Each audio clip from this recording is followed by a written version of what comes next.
What's up, everybody? Welcome back into TK Wrestling, and we are here on a late night recording session, and we're here to talk about Saturday night's main event, baby. Look, good show, but let me start off by saying my Oklahoma City Thunder just got their asses whooped by the Minnesota Timberwolves. So a little bit of a somber night for me, sweet and sour, I guess, if you want to call it. But yeah, be back game 4, gentlemen sweep. We got it. We're good. But anyways, talk about Saturday night's main event. We'll talk a little bit about what happened on SmackDown too. It's always awkward to do SmackDown reactions the day of the next, PLE or special event. So, but yeah, Matt, I guess overall thoughts before we dive into it. What did you think about the night as a whole, other than all the damn commercial breaks, man? Oh my God. Overall, I was kind of mixed. There were obviously some explosive things happen that we're going to talk about. The wrestling that did happen was good, but the commercial, my dad was watching this. Like I said, this was what I was talking about earlier, how this is an event that's going to get your non-traditional person to watch because it's on NBC and they're flipping channels, especially with your Thunder getting blown out and whatnot. People flipping channels even more to find something to watch. And it's like, I think there were 2 commercials during the tag match to start, two commercial breaks, the cage match, there was a commercial break. And when we came back, all of a sudden Drew's trying to climb out of the cage.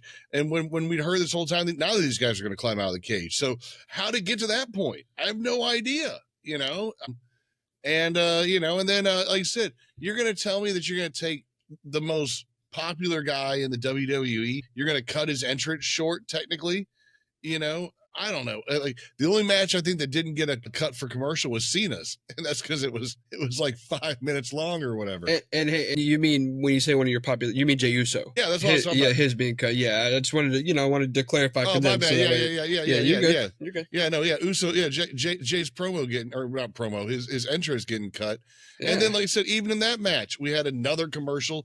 Like as soon as the match started, that was the one that did it for me. Because at that point, I was like, man, these are a lot of commercials. And then when they hit that commercial in the main event, I was like, I almost just didn't care about the rest of the match because I was just so frustrated. And I mean, on top of it, it's like look, I realize you got to get some promos in there, you got to get like some information in there and whatnot, but I don't know. I mean, and then on then they shoehorned the ladies' title match in last second. It's like it's just. I don't know. Like, I mean, I want to think people know what they're doing sometimes, but it feels like we're just flying by the seat of our pants a little bit right now. WWE, like maybe Triple H, had like a good idea for like 3 years, and now he's like, I didn't think I'd be in the job this long, So. Yeah, I don't know, man. I'm one of the people that tries to excuse all the booking decisions. And tonight just really felt like a production fiasco, really.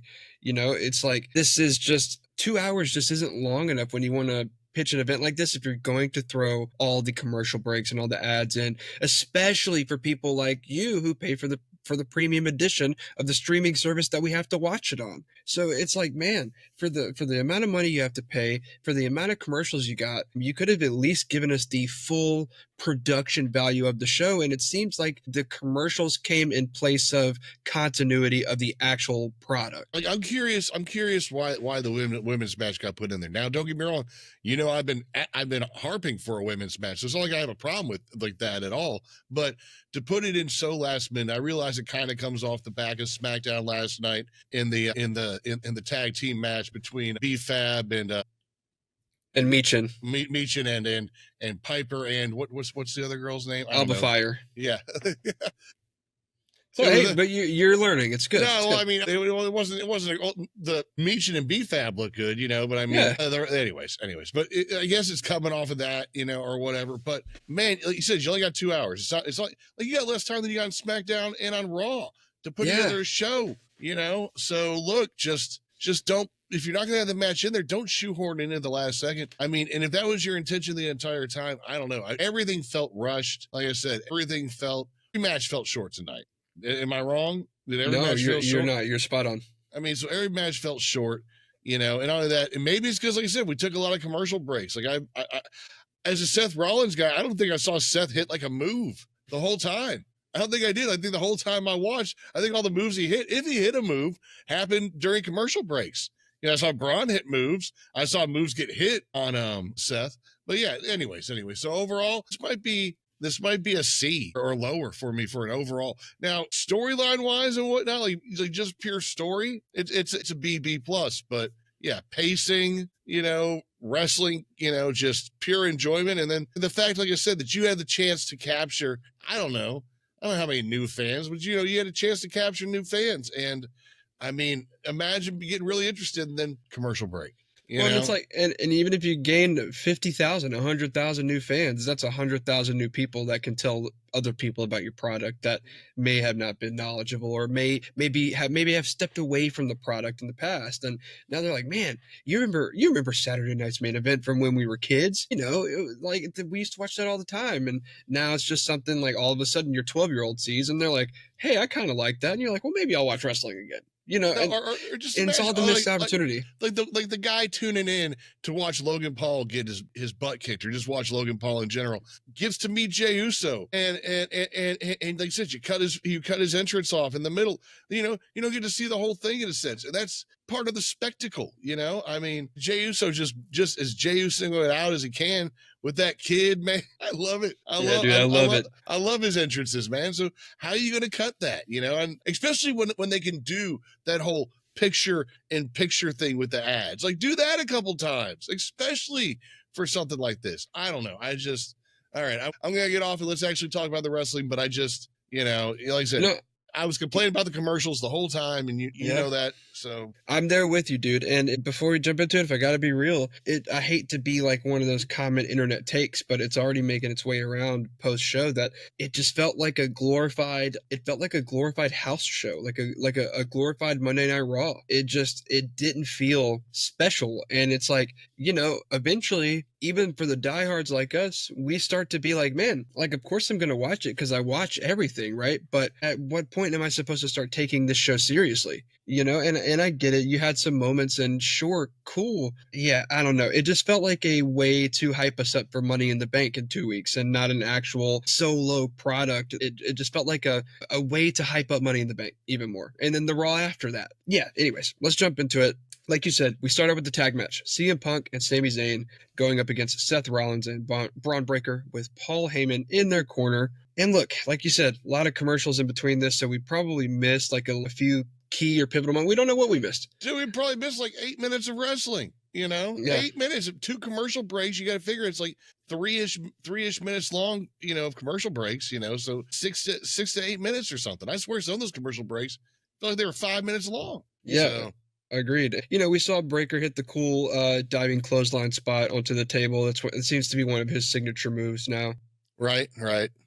And then, like you said, we didn't get to see a lot from Seth in the match in terms of like offense from him. And let's talk about the real meat of the match here, where when the ref was distracted, who else showed up but Bronson Reed to align himself with Seth Rollins and Braun Breaker. Of course, Seth and Braun do pick up the win in large part because of Bronson Reed. And I got to say, it was caught off guard. So I'll at least give WWE credit in the way that they did something that I wasn't predicting, and I definitely wasn't seeing anybody predicting online. Like I'm sure some people did, but we've taken a lot of wrestling content. I hadn't heard Bronson. I don't know if I heard Bronson's Reed's name brought up yet. So no. And I've heard like 5 or 6 names that could have shown up that weren't him. So kudos to WWE for catching me off guard and giving me something that genuinely surprised me. But it's like, man, it just made the match itself, in terms of like there was stuff we didn't see, just feel like an afterthought to what was the moment that came when Bronson Reed showed up. I get that was your big moment. You don't want to take away from that, but I would have liked to see some more of the actual storytelling within the match itself. But I thought it was fun nonetheless. I feel like the big one is Rollins and Punk. That's what we're working towards down the line eventually. So, this is all just a precursor to that, but still, I would have liked to have seen more of the actual match. Yeah, no, exactly. I can't really grade this match. We have no idea if there was ever a point, like there was a point where Sammy was given a look in, but it is a tag match, so he can't go in, sometimes. But I was trying to judge Sammy, see what's going on with Sammy and CM Punk in this match. Like you said, Bronson Reed comes out, makes the save, becomes the quote unquote third man. I know it's wrestling tradition or wrestling history, and there's usually 3 man groups or alliances or something, but I don't know if they stop at 3. I really don't. I really don't.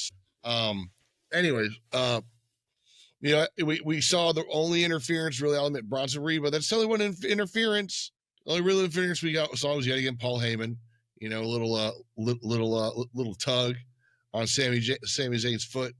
Basically, match went about how we thought, except I have no idea. Like I said, no update on the Sami Zayn situation. Maybe the Bronson Reed coming out answers that, and Sammy's going to stay on the side of the Angels. But I'm curious when Bronson Reed hit that tsunami on CM Punk there at the end. Because I told you I thought CM Punk might get a beating that sends him out for a couple, because I feel like he has to be removed from the storyline. So I wonder, I don't know, if that was enough to take him out for a week or two or something. Like, he's healing from bruised ribs he got from the tsunami or something.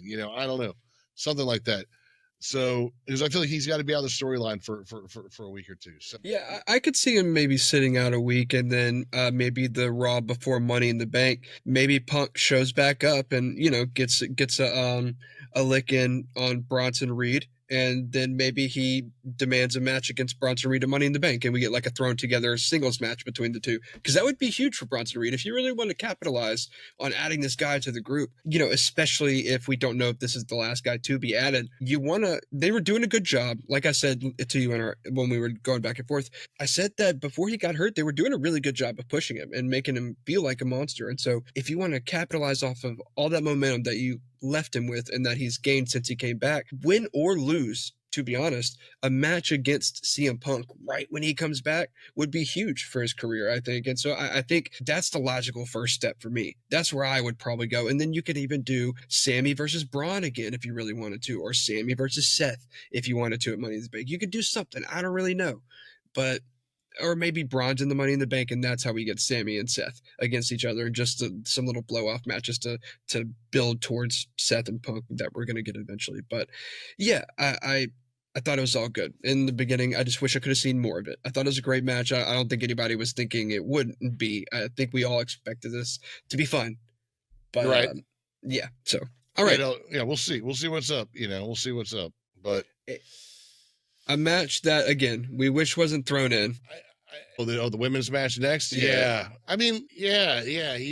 I mean, and as you said, you this is the first one where it was quick.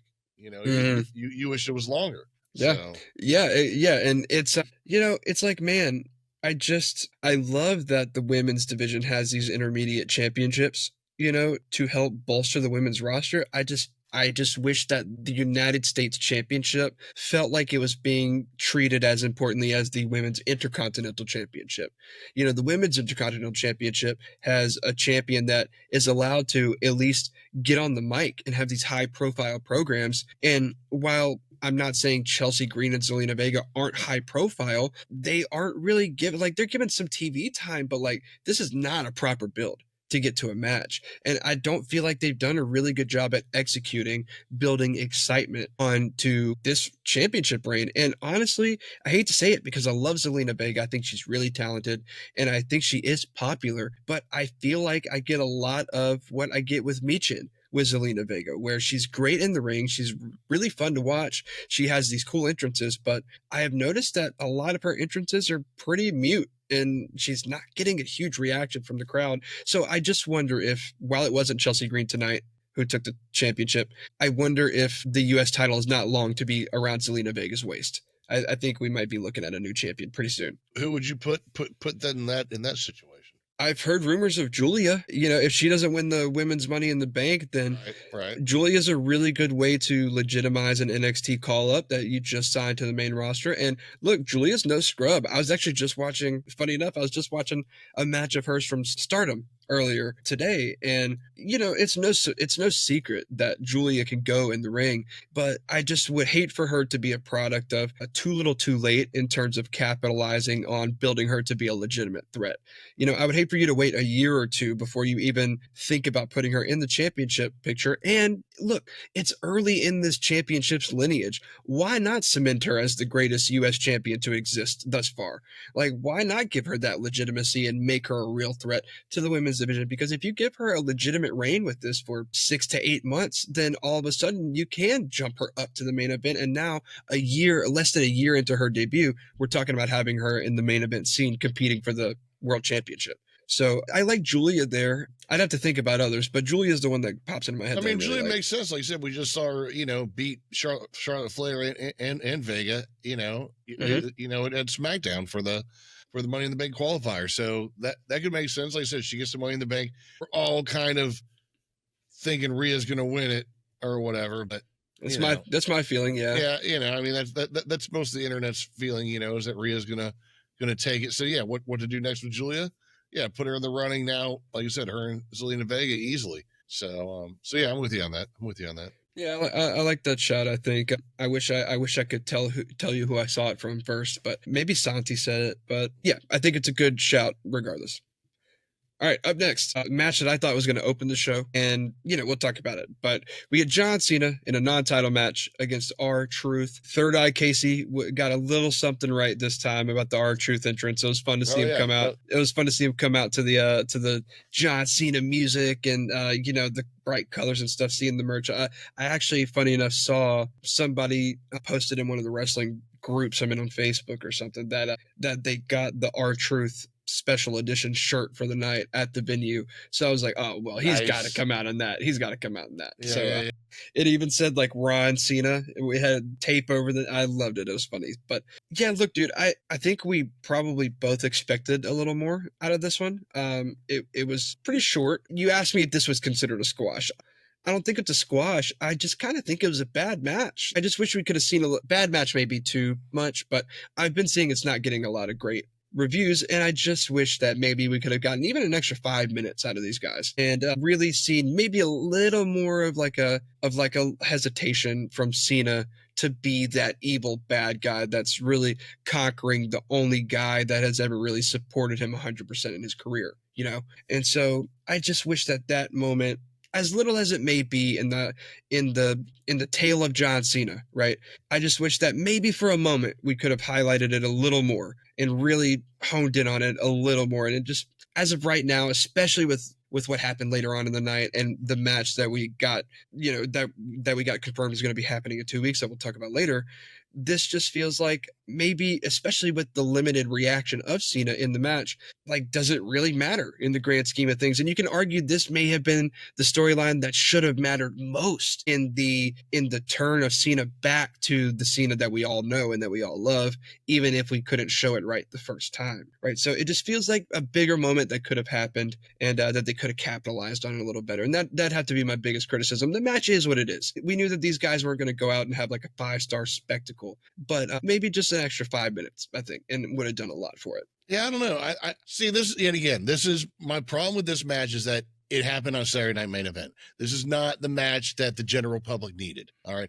This whole Cena thing tonight overall, like I said, obviously not just with this match, but the whole Cena thing tonight overall was great because I don't know if we really saw a change. I think if anything, we saw Cena double down on being the evil Cena, because he's still, like I said, he shook R-Truth's hand, kicked him in the nuts, pinned him, and then took the belt and then smashed him in the face and then walked off, no problem. Didn't hesitate to all the sucking, didn't hesitate to all the boos, just walked out of there, no problem. So I think in some ways, like I said, we'll talk about the rest of it later, but things kind of happened in the way that I thought they were going to, but not how I thought they were going to. But yeah, no, I think I know I think now I see what they're trying to do. So we'll just move on. The match was exactly what it needed to be. R-Truth coming out there, like you said, in Cena's attire, to Cena's music. I didn't realize how much I missed the Cena ring entrance till R-Truth did it. You know what I mean? It's like, oh, I missed this. I missed just running down the way, all the way, and just sliding in, Yeah, and look, I'll say the match is, like you said, basically what we expected it to be. I just, I guess I'm just curious if Truth isn't going to be the guy that puts a little twinge of doubt in the back of Cena's brain.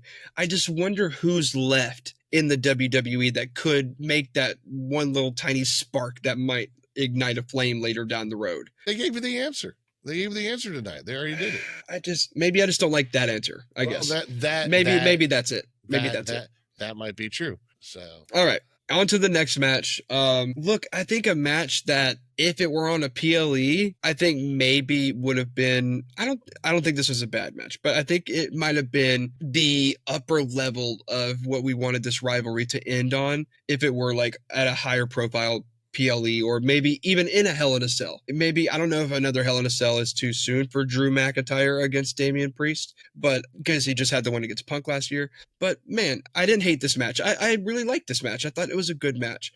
But maybe it's just because I didn't like the result.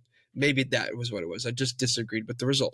And so Drew McIntyre ends up picking up the win. Sorry, Damian Priest ends up picking up the win over Drew McIntyre and ends it off with a brutal concerto in the middle of the ring to leave Drew McIntyre laying, and then just walks out. And, Jesse the Body Ventura was on commentary and he didn't love the move. He's very critical when they give him a mic. So he didn't love the move. He considered it the coward's way out. And Michael Cole, on the other hand, portrayed it as the ultimate sign of disrespect towards Drew McIntyre, because I had beaten you down so bad, left you beaten in the middle of the ring, that I could just simply walk away from you and leave you behind me. I'm walking away from this rivalry. I'm leaving you behind me. I'm moving on. And I kind of see where Michael Cole is coming from, because you don't see the walk out of the ring trope used much in terms of an honorable finish. It's typically tried to have been used by the heels that are trying to weasel their way out of the match as fast as they can, and the baby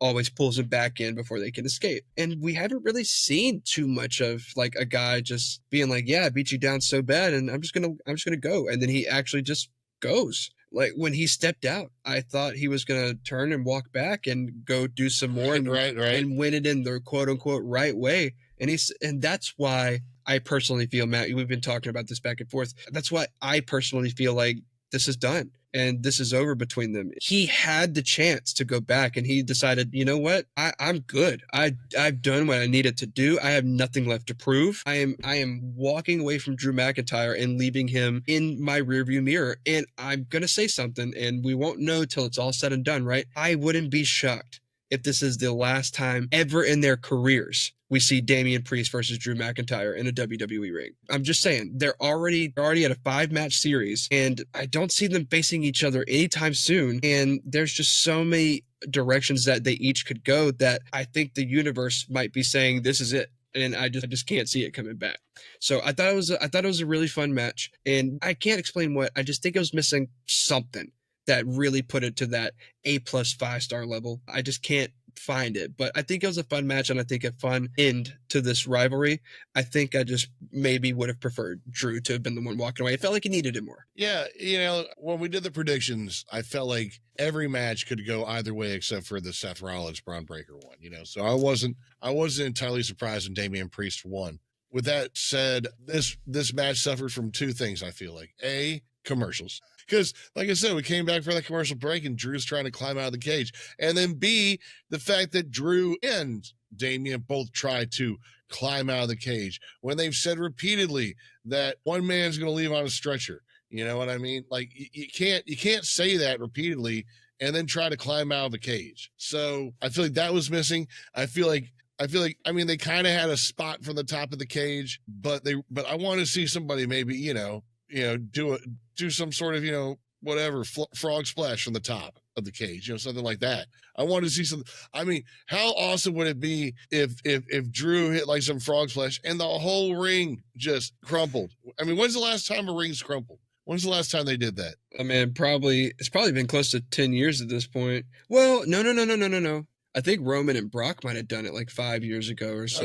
Okay. I remember Brock lifting up a ring with like a forklift and Roman just flopping out of it. So I remember that. That was pretty funny. But the last time they did the spot where the ring just broke, I'm not sure. I mean, this would have been the match. Two guys built like that, jumping off the top of the cage. I don't know. I feel like I feel this match was missing something, but that ending was perfect, as you said.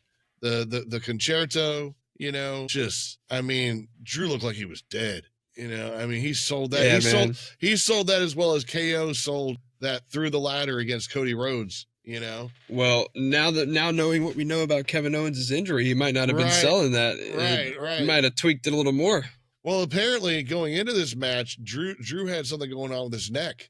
Like he couldn't turn his neck to the left, you know? So he was having some neck issues. So we might maybe that's why then. We might not see Drew for a couple of months. Maybe that's why we got this result that we got. Maybe Drew was the move and they had to pivot, and the Concerto spot is a great way to write somebody off of TV for a while. Especially write him off with like a neck injury or something like that. Exactly. You know? And you know, Drew walked out basically on his own power, but he was struggling. So I wouldn't be shocked. I wouldn't be shocked if you're right and we don't see him for a few months. No, I think Drew and CM Punk, like I think Punk sooner than Drew, obviously, but I think they both take a little 2-week at least, you know, break from their respective brands. So yeah. Well, before this match started, we did get a little backstage segment between both of our world champions, John Cena and Jey Uso. And, you know, Cena said, man, what a great way for me to ruin wrestling. If I were to leave with this championship, and I made sure that the person holding your championship when I go out is a YouTuber. And if Logan Paul is the champion before I leave, he's like, man, that sounds like a great way to ruin wrestling. I thought this spot was great. I didn't think that we'd be getting what we got later on in the night, you know, after this. But I thought this was a cool spot, and it really made me want Cena and Jey even more. And, you know, I had a little prediction. I'll spoil, you and I have been talking about this a little bit, but I'll spoil two of my draft picks for you. I thought that if we do get a WWE draft, I thought we might be getting a Jey Uso for John Cena straight up trade. John Cena to Monday Night Raw, Jey Uso to SmackDown. I mean, when you really think about it, like Jey Uso's color scheme is that SmackDown blue. You got a lot of marketing you can get there. And Jey Uso, I mean, SmackDown is still on USA Network, so it's not like you're moving Jey Uso to something lesser than. You're moving him to one of the biggest networks in the world, and where you have consistently broadcasted your product for 20 plus years. So you could have him go be the face of the network there, and then have John Cena can be the face of Netflix for you. You know, it's a win-win. And then you get new rivalries, fresh stuff. But now I feel like Jey and Cena have to end up on the same brand somewhere down the line. And that, unfortunately, makes me think that it's probably going to be in a post Jey Uso World Heavyweight Championship run. And I wouldn't be shocked if it's maybe post SummerSlam. So all I'm saying is, you know, after this next match we talk about, just appreciate what you got in Jey Uso, because you don't know how long you got it. And let's not, you know, let's not split any hairs here. His championship reign has been really good. He's been really good. Yeah. And especially for all the criticism that he's gotten over the last few months, and with a lot of people not wanting him there, he has stepped up and he's been really good. So if down the line Jey Uso's championship is coming off from around his waist, it might be sooner than you think. My only problem with the promo is that it like implies that, like, you know, Cena's done after like a week or something, you know, or that somehow Logan, if he won tonight, would retain the championship for 6 months or whatever, 8 months or whatever Cena's got left. So that's my only problem with the promo. If this was like a month before Cena was going to retire and he cut this promo with Jey, great, you know, great. But you cut it, you know, with like 6 months to go or something like that. It's like, you know, even if Logan takes it, pretty sure somebody else is going to, you know. So that was my only problem with the promo. Like I said, really, I thought, like I said, he was going to say, I'm coming for that, you know, I'm coming for it, you know. I figured he was going to put himself again on this list of everybody coming for Jey, you know, everybody coming for Jey, which technically he did in a sense, like on Logan's behalf or something. So yeah. Yeah, I actually agree with you, because that did sit kind of in the back of my brain, because that did kind of laugh. I was like, yeah, because Logan Paul, you know, would have to. I just didn't think it would be when it was. But yeah, I agree with you. It was kind of like, we think Logan Paul would hold it for 6-7 more months. I don't know. Yeah. Anyways, all right. So the main event, we got the World Heavyweight Championship being defended by Jey Uso against Logan Paul. Wish we could have seen all of Jey's entrance. It was cut short, but we saw all of Logan Paul's entrance after the commercials that we got. So look, this match basically went exactly how I expected it until we got to the end. Until the end. Yeah. I think it was pretty. I was watching the match. I said, "Yep, okay," and we're going, we're rolling, and then, you know, Jey Uso does eventually retain over Logan Paul, but that's not the important part. The important part is all the shenanigans that happen. So it looks like Jey's about to get the win, and then ref gets yanked out of the ring. You knew someone was there because you heard the crowd going nuts. The crowd was going nuts. Yeah. yeah. Oh yeah. They were going absolutely crazy. They just blew off the roof when they saw, and who else was it but John Cena? And he pulled the ref out of the ring, got in, started beating Jey Uso down, and then Logan Paul joins in, and then who else is here to make the save but a returning Cody Rhodes, the guy we thought we were getting last week, that maybe now we're going with a little bit of a pivot on his forward direction, and maybe not. We don't know what the plan was initially, but yeah, so Cody is back, and they fend off Cena and Logan Paul, and Cody, pops to Mike a little bit, and he says, "Hey, look, I see two of you, I see two of me. Let's go to Money in the Bank." And so we apparently have a match official for Money in the Bank, and it's going to be John Cena and Logan Paul against Jey Uso and Cody Rhodes. And well, not only that, Cody said something like, "I realize that I'm here to save wrestling or take it back or whatever." Because you keep saying you're gonna ruin wrestling. I realize I got to be the one to save it. So that I feel like is an important storyline or story point or however you want to put it. Yeah, and look, I think that this match at Money in the Bank might be a little, one obviously outside of the factors that we already know with all the history between these four, but it's on Money in the Bank. I'm assuming this might be main event, and if this is going to be the main event, that means the men's Money in the Bank match has already happened. And so now all of a sudden we got to start watching our, keeping on our P's and Q's about if somebody's going to try to cash in after a big beatdown. Because imagine if somebody wins the Money in the Bank that night, and then the rumors are is that Travis Scott is coming back for Money in the Bank. If that happens and all of a sudden Jey Uso's left laying, John Cena may keep his promise and he might ruin wrestling and take that championship off of Jey Uso by whoever has that Money in the Bank briefcase. John Cena may cost Jey Uso his championship at Money in the Bank without the title even being on the line. So it's a factor that we got to keep our eyes on. It makes me really excited about this tag match even more. It's gonna be a really good tag match, but I just keep thinking, I keep going back to the end of that match. Then, like I said, right after Cody does his spot or his short promo, Logan comes in with the brass knuckles. Imagine Logan catches Cody, catches Jey, takes the title, and now you've got Cena and Logan Paul tagging with both the titles as well against Cody and Jey. I don't know. If you're gonna I could see Logan stealing the championship because there's no title on the line. So there's the loophole of how do you get the championship on him without the title being on the line. And he's not going to be in Money in the Bank now, so he won't have the briefcase. But you could maybe have Logan steal the championship and just run around with it, pretending like, "Oh, look at me, I'm the world heavyweight champion," and he can bring it everywhere. And that's a deeper storyline maybe between he and Jey. But I don't hate the idea of Cena and Logan Paul running around with both of the titles because, like I said, there's no way that I could see Logan actually winning it in between now and then. Yeah, I wouldn't hate seeing him run around. Yeah, no, he won't win it. But that was it. That was the one shot. Right. I wonder how much we see. Because they're gonna have to build this match. So Cody comes back. How much is Cena back? How much is Logan there? And like I said, I'm gonna guess we see Cena only one time in between now and Money in the Bank, whether it be on a Raw or a SmackDown. I'm not sure.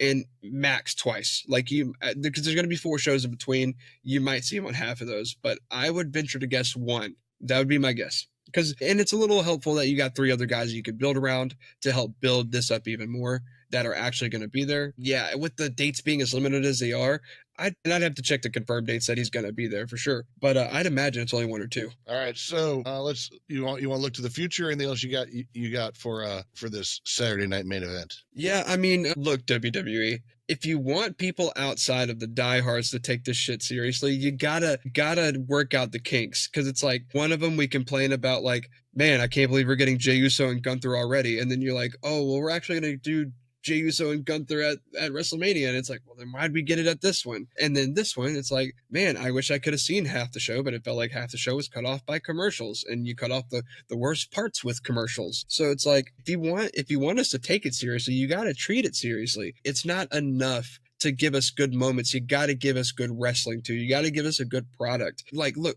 you work commercials into your weekly program on a weekly basis seamlessly. I don't understand why this show was so different. I don't understand why we were getting so many commercials at so many bad spots. You can do, like you said, Matt, you can do picture in picture on a SmackDown or on a Monday Night Raw. You don't see it too much on Netflix, but on a SmackDown, you see it quite Yeah. frequently. Yeah. You could do it on a SmackDown. If you wanted to treat this like weekly television, treat it like weekly television. It felt like it was just even more of an opportunity to make money on advertisements. And it's like, I get it. That's part of the business, but like, damn, it doesn't have to be the most important part of our, like, our viewing experience.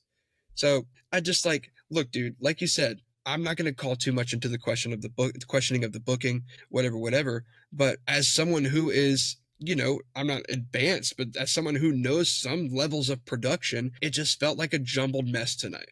And I felt like it took away from the show all night long. So that's my biggest critique. But I'm mostly excited to see what happens with Seth Rollins and Bronson Reed and Braun Breaker. I think that's my biggest level of excitement coming out of this, even maybe more so than the tag match between Cena and Jey Uso, Cody Rhodes, and Logan Paul. Interested to see where Damian Priest goes next. I kind of thought maybe a few weeks ago when we talked about SmackDown that maybe it was post Backlash, maybe Damian Priest was the guy going after the U.S. title. So now that he's on the winning side of this rivalry with Drew, maybe we see Damian Priest go after Jacob Fatu for the U.S. title, and I'd be down with that. That'd be a pretty fun series of matches, and who knows, maybe Damian Priest winning the U.S. Championship and Solo inadvertently or even on purpose costing Jacob that championship could be what finally gets us to Solo and Jacob, or at least start building towards it. I mean, look, it's got me excited about a lot of stuff. I just wish the overall night of action overall experience of the night was a little bit better. That's all. All right, so let's talk about a couple other things then. We got El Hijo del Vikingo. I don't know, the Viking. Oh, yeah. And The Worlds Collide card. Let's talk about that. Chad Gable got announced, for the Worlds Collide. Now, that's on June 7th as well. So how does Worlds Collide work if it's on the same day as Money in the Bank? Do you know how that works? Yeah, so it's just going to be earlier in the day. So it's just going to be a long day of wrestling. So I think it starts at 3 Eastern time. And then I think Money in the Bank will start at 7 Eastern time. So it's just going to be a lot of wrestling. And then the next day is an NXT event. And then it's Monday Night Raw. So it's going to be a lot. Because Battleground for NXT is tomorrow as well. So I think we're going to have to watch that. I think I'm going to watch it at least. So. And then, we got Evolution announced officially. So we're going to have our second ever Evolution on July 13th. And Saturday night main event will be July 12th in Atlanta. So we're going to have another Saturday night main event. And supposedly this will be Goldberg's last match. Will be here at Saturday night main event on July 12th. Yep. So that's what we've been hearing. If that is the case, then if it is against Gunther, like we're kind of predicting, assume it's not going to be for a title. So Gunther was probably not going to win then his June 9th match against Jey. So of course we're assuming, I'm just going through how booking sometimes ruins other booking because. Yeah, so and I got to be honest. Again, I'm not one of the guys in the booking war room. Obviously, I'm not at that. I'm not at the level of these guys. So I don't mean any disrespect, but it almost feels as though since the integration into TKO, since they are also owners of the UFC, it feels like they want to capitalize on the unpredictability of pro wrestling, and sometimes unpredictability can be mixed up with inconsistency. And I feel like we see a lot. We've seen some inconsistency lately with some of the booking, because like you said, we are assuming that Goldberg's last match is going to be against Gunther. So it's an assumption of the fans, sure, but when that assumption is probably the most logical assumption, and then you throw in the loophole of he's facing Jey Uso for the World Heavyweight Championship, and you want me to believe that you're going to put the Goldberg in a championship match to end his career, I just don't buy it. And then also on top of that, Matt, not only is Saturday night's main event in Atlanta, but Evolution is also going to be in Atlanta the same weekend. So they're going to have huge weekend of wrestling. So that's going to be really fun. We might have to hit up your boy Kevin and see, hey, you got us a place to stay? Well, there we go. That'd be fun. Also for Worlds Collide, I don't know if you were, did you have the other match that they added? Oh, what's the other one they got? All right, so they added, I think they announced it on SmackDown. Legado del Fantasma is going up against El Hijo de Dr. Wagner Jr., Psycho Clown, and Pagano. So, look, I don't know much about these guys. I've heard of Psycho Clown and I've heard of Pagano. I've heard of Pagano more so than Psycho Clown and El Hijo de Dr. Wagner Jr. That's quite the name. But I've heard about two of these three on at least some level. But I'm excited to see more from these guys. And look, there's a lot of people that feel very, as we saw from Legado del Fantasma on SmackDown in their promo that announced this, there's a lot of pride going into this event, and I'm really excited to see what else they add. And man, I tell you what, the wrestling itself on that night, that's not going to be a night for storyline. That's going to be action. Oh yeah, nonstop, dude. It's going to be so fun. It's just going to be amazing matches, hopefully. So fun, dude. It's going to be so much. Don't be shocked if we see Penta and Rey Fenix on the card as well. I don't know if we'll get them as a tag team yet, but I feel like if you were going to do it, it would be huge to do it together or on that show, because they've been tag champs everywhere they've gone all over the world. They are well renowned all over the world, and especially in Mexico. I think that's going to be a really fun weekend. That's going to be a really fun day of wrestling. Yeah. All right. I think we're going to have to throw something on the grill that day. And then we got Money in the Bank qualifiers coming up again. We got one on Raw. We don't know who it's going to be yet. We got one coming up on Raw, and then we have two coming up on SmackDown. Where'd that go? Oh, I'm in the wrong one. This one. There we go. Yeah, I'm trying to remember. Two coming up on SmackDown. Jacob Fatu, Andrade, and Carmelo Hayes next Friday. And for the ladies, this is the most interesting Money in the Bank match. Dude, yes. Jade Cargill, Naomi, and Nia Jax. That's like the three women who are like contending for the championship already anyway. So just wow. Yeah, I told you. I've been predicting for weeks now that we were going to get the Fatal 4-Way, and when they announced this match, I was like, well, I guess we're not getting the Fatal 4-Way at Money in the Bank. So I really don't know, and I guess I'm curious what that holds for Tiffy's chances at having a title match at Money in the Bank. I don't really know. Yeah, dude, you're right. I'm so invested in that triple threat. I can't wait to see that. No, I mean, I'm stunned that they're putting all three of those ladies. They're not like splitting them up in any way. They're putting all three of them together for the Money in the Bank qualifier. And did you see the promo before so it was one of those where they had like a pre-recorded promo, and then they right after the promo they announced the match or whatever, but it was Nia, Naomi, and Jade all like, going back and forth, cutting promos to the camera and some like edited segment, and dude, it was great. It got me so hyped up for the match. Like I said, I'm really excited for this. I gotta say, man, it's crazy that Jade Cargill and Naomi, and I mean those two specifically, but the SmackDown Women's Division storyline integration has been consistent for months now, and I'm really a big fan of it. All right, so come on, WWE, this is your chance. Have Tiffany Stratton doing commentary on SmackDown during this match next Friday. That would be fantastic. Yeah. So I would love a Tiffy time on the mic or on the headset. That'd be pretty great, dude. And and what was the other Money in the Bank? It was Carmelo Hayes, Andrade, and Fatu. Jacob Fatu. Yeah, I mean, we could talk about who we got winning that. I think I have Carmelo Hayes winning that one. Really? Yeah. I mean, in my opinion, right, I don't see Andrade winning it. Right. No, Andrade takes the pin. Yeah, I think so too. Unless you're gonna do Andrade and like keep cementing his legacy as like he's been in this many Money in the Bank matches, because I think he's been in quite a few, never won. But Carmelo Hayes just makes the most sense to me, because I don't think that they're going the route of Jacob Fatu as a world champion anytime soon. I think it's more likely that we get the implosion between he and Solo before we get him in the Money in the Bank. But what if you put him in Money in the Bank with Solo? I guess you could, but it also could be Solo accidentally costing Fatu the match, and then we find out later down the line he just didn't want Fatu in the match with him, and that fuels the dissent between them and the dissolution between them even more. I just think that Carmelo Hayes is up there with my top guys to actually win the damn thing. So I just think he makes sense. I mean, you're not a Carmelo Hayes guy? No, I feel like right now he's got a storyline going on with The Miz. And did you see The Miz's promo with him backstage? Mm-hmm. Yeah. Man, that made me even believe even more that I want Carmelo Hayes to win. Like, I would love to see Carmelo Hayes toting around the Money in the Bank briefcase, the Andre the Giant necklace with The Miz behind him. Hey, I'm just saying it sounds fun. It sounds that could be fun. No, that could be fun. I thought you were giving LA Knight the briefcase.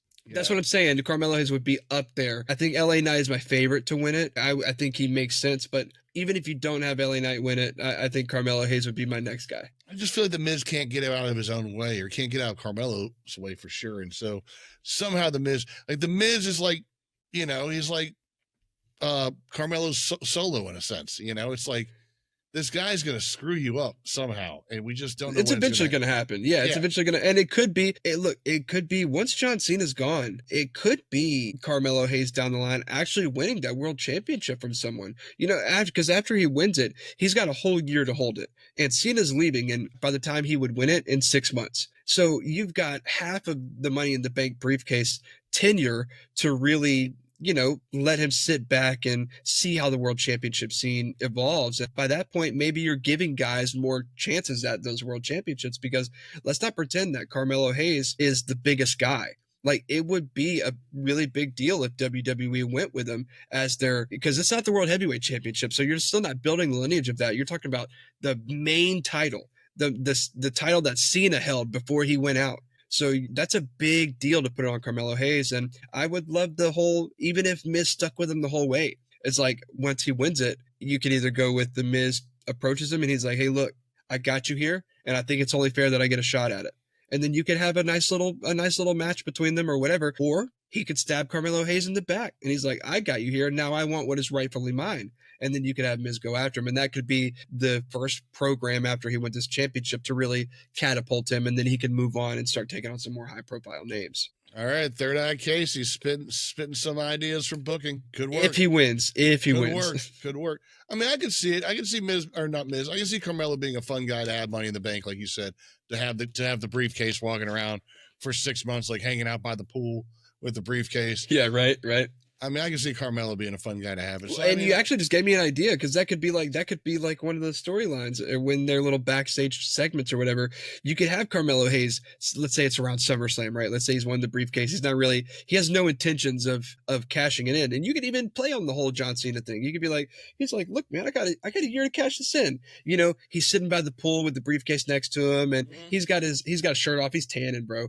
The Miz comes up and he's like, dude, what are you doing? And he's like, what do you mean? He's like, we haven't talked strategy to cash this in or nothing. He's like, man, I got a year to cash this in. I'm not rushing. And then you could have that be a whole thing of the Miz being like, you need to take this seriously, dude. Don't be one of those guys that cashes in the Money in the Bank and loses. And maybe that is what unlocks the next level of Carmelo Hayes, being that level of seriousness to be like, okay, I do need to lock in. It doesn't matter that I've got this guaranteed shot. It's not a guaranteed win. So that could be what really whips him into shape and locks him in. I've seen some people saying they don't really like the Miz and Carmelo connection, and I think it's great. I think it's excellent for both of their careers. And I think that you could maybe even go with them in a tag team championship run before you start moving Melo up to the main event scene, if that's what you want to do. I think it works for storyline. I think it's annoying as hell in real life, but I think it works for storyline. Yeah. All right. So anything we want to talk about before we get out of here? Anything else? Man, I guess, just like I said, Battleground tomorrow, Raw Monday, so good times. Like I said, let us know what you think. Like I said, what do you guys think out there? Like, what do you think of Cody coming back? Yeah, Cody's here. After he didn't come back last week, I didn't think he was coming back now for a couple weeks, and then here he is tonight. I thought we were going to get him at Money in the Bank, to be honest. Yeah, no, I figured maybe then. Like I said, I don't know if we see CM Punk before Money in the Bank. I don't know if we see Drew McIntyre before Money in the Bank. I think we see them maybe first episodes of the respective brand after Money in the Bank, for instance. Lots of stuff to talk about. Hopefully we have more Money in the Bank qualifiers to talk about after Monday's Raw. Figure out maybe what's going to happen, because, man, like right now there's only two dudes have qualified. So yeah, and hey, justice for Jimmy Uso. Stop letting him take pins. God, yeah, no, but you got to quit. I understand that there wasn't anybody in the match that the pin would have been beneficial to take, right? I get it. But, like, what are we doing with Jimmy? What are we doing?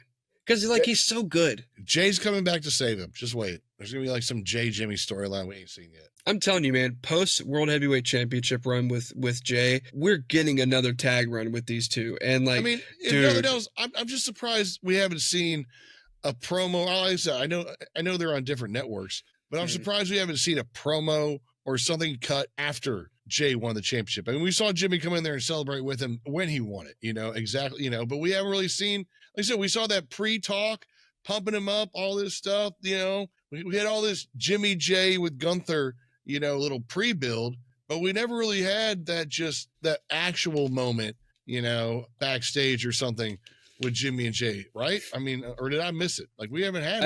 I think he was there when they did like the post backlash celebration on the Raw after. Like, I think he was there, and then Sammy showed up. I think that was it. But I don't even know that I necessarily need Jay to do anything for him now. I wish I just had a direction of where he, like any inclination of where he was going at all. I don't really, and maybe I just don't watch because I don't watch it as religiously as Raw, because Fridays, of course, are the weekend. They're a little tougher, and I end up watching highlights, or I end up watching it late and then I speed through. But from what I've seen of SmackDown, Jimmy doesn't really like seem to have a direction of where he's going, and I haven't really seen hints of it. So that's why I wish after like Jay had won his title, there'd been like the next night on Raw or something. There's just some backstage of Jimmy and Jay's like, thanks for being there for me. Thanks for believing in me. You know, thanks for being the big brother I need you to be or whatever. And then he goes, and just know I'm there for you still whenever you need me. And then you wait, and it's like 3 months later, Jay comes and lifts Jimmy. So he's like, I told you I'd be there for you when you needed me.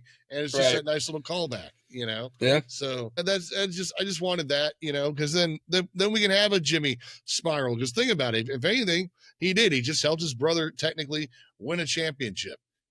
And he's not in the spotlight. Jay is. So what happens? Like, he's going to be in that spotlight of depression. So he's going to be spiraling. Yeah.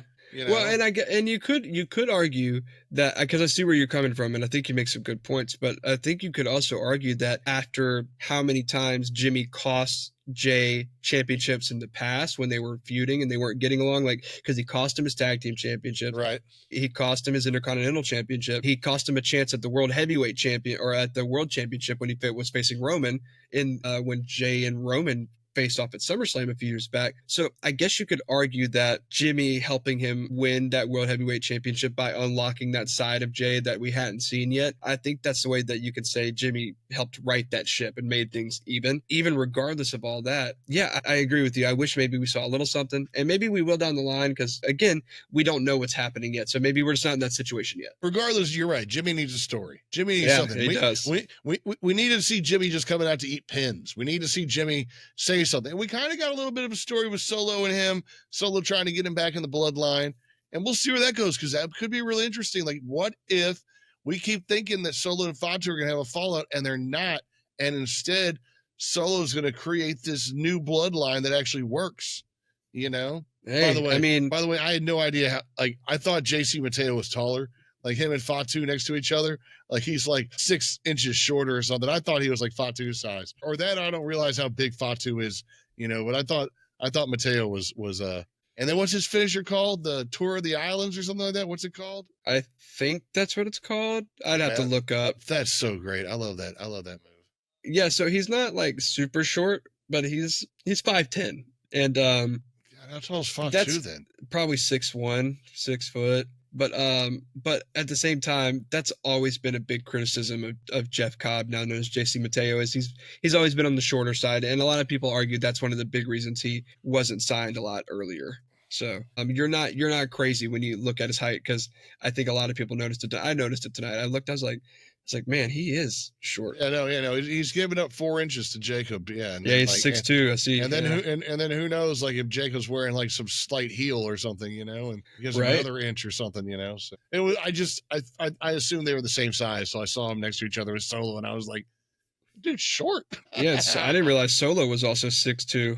Yeah, no, that's what I'm saying. Like, he was short. Family of beast. Short. He was short compared to the other two, so I was just like, huh. All right. So. Yeah, it would be crazy if Jimmy does go to the bloodline, or to the new bloodline, and joins up, and especially if he changes his attitude along with it. And then all of a sudden it's like, I just feel like it'd be too early now for him to go back to being like a heel, especially since he just came off of being a heel not like less than a year ago, and now he's helping his brother win world championships. So it would probably feel weird for him to be a heel, but maybe he doesn't play a heel. Maybe he joins the group, and it's like that sort of like family member that you let back in. He feels like the black sheep of the family. So he's not like a heel, but he's just doing what he can to like get back to where he knows he needs to be, or he's doing what he can to survive in the landscape as a singles wrestler, because he's not used to that. He's not used to being a singles guy. Or he goes heel, and then, after Jay loses the championship, he brings Jay over to heel, and now they're both heel tag team partners, Could be. I mean, and it also could be a way of like maybe he finds a way to humble his brother because Solo is his little brother, Yeah, and so maybe he finds a way to like infiltrate from the inside because we've seen Jimmy do some conniving stuff like that before in terms of like when he cost Jay the world or the Universal Championship against Roman a few years back at SummerSlam. Jimmy's reasoning was, I just didn't want to see you become like Roman. When you got that championship around your waist and you got the head of the table moniker, look what it turned him into, and I didn't want you to turn into that. And so it could be something like that. Jimmy could join up, and then down the line, once the bloodline has gone their separate ways, because it's going to happen eventually, Jimmy can be like, but I'm here for you. I'm your brother. I'm always going to be here for you, whatever. So there's so many ways it could go. I'd be really interested if that is the direction they go and they actually do have Jimmy join up, especially if it's at the behest of Jey Uso. But I just don't know if they'd go back to heel for Jimmy this fast, but it would be interesting. Like I said, there's a lot of places things can go. That's one thing right now in WWE. We trust that they know where they're going. Yeah, right. Yeah, man. And there's so many Samoans out there, or so many of the Bloodline family members out there that aren't signed to WWE that could be in the next year or two or three or four or whatever. So look out for Zilla Fatu. He's apparently high on the list. Jeez, so, jeez. Yeah, hey, you should go look him up. He's legit. He's legit. So, but yeah, I think I'm good. I think we've gotten it all out in the air, talked about everything, and now we look forward to Monday Night Raw, some more Money in the Bank qualifiers, and before you know it, we'll be talking about Money in the Bank, and then the next Saturday night's main event, and then Money in the Bank, and everything else that comes along with that. I mean, we got Battleground tomorrow, so who knows? You might see us talking about Battleground tomorrow. It's just gonna be a lot of Money in the Bank the next 2 weeks as we get ready for the next PLE, which is just 2 weeks away. Yeah. It's like my wife actually asked me. She was like, "Was it always this much wrestling?" And I was like, "No, it wasn't." It was. She's like, "Okay," because we just watched. She's like, "I feel like you guys just watched a pay-per-view." Yeah, a few weeks ago. I was like, "You're not crazy. We did." Yeah, we definitely did. And 3 weeks before that was WrestleMania, and then 2 weeks from now is Money in the Bank. She's like, I said, "Yeah, they're making their money. So, but they're keeping us glued. So can't complain too much." All right, Matt, until next time, this has been Saturday Night's Main Events down and everything in between. Real quick, until we know all the Money in the Bank winners or qualifiers, give me your way too early predictions for your women's and men's, just off the top of your head. You just gut decision had to pick where you want it to go. I mean, I wanted to go to Alexa, but it's going to go Rhea. Boom. Okay. And gosh, man, it's tough because there's no way there yet. I guess I want it's mainly who you want. Yeah. I guess I mainly want to. I mean, I wanted to go. I'd love it to go to JC McDonough. There we go. JD McDonough. There you go. JD McDonough. All right, JD McDonough. I love to go to the Iron Lung. I love for him to get into a match somehow. Give it to JD and let him. Just what would that do to the Judgment Day? Well, I really thought you were going to pick Akira Tozawa, so that would have been great. All right. Imagine that guy running around with the briefcase all over the place. Well, until next time, again, you might see us talking about some NXT tomorrow. We'll have to wait and see. I don't know. I'll definitely be watching, if nothing else. But until Monday with our with Monday Night Raw, we'll see you guys next time, and we're out.